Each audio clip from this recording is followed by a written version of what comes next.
find the best keywords for your website. A keyword, you'll remember, is the phrase that people use when they're looking for a website. But it's more than that. It's actually used by the search engines to help rank your website. So it's very important that you find the right ones. Well, here is a simple 5-step plan that you can use to identify the best keywords for your website. And the first thing you do is simply list what your business has to offer. Think of 5 to 10 areas where you want to rank.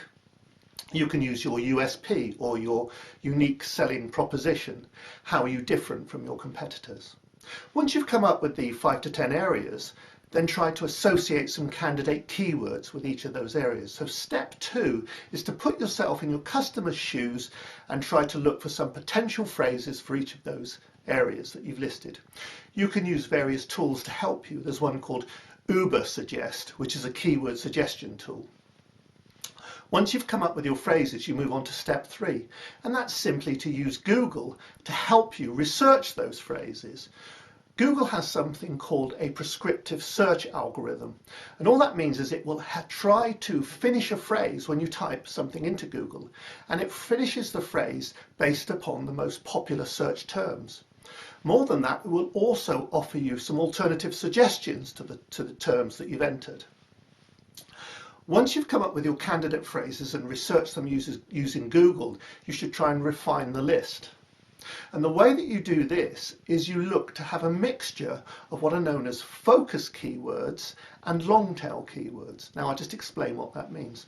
A focus keyword is generally 2 words, and it's the main keyword. They're very common and they're very difficult to rank for, but they are essential. The long tail keywords tend to be longer, they tend to be more words, but so they therefore tend to be more specific, but they're also the words that people use when they actually want to buy some. Maybe I'll give you an example. A focus keyword might be children's bicycle.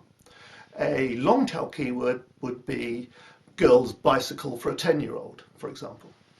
Okay, so step 5, and the last step, is you use a tool called Google AdWords Keyword Planner.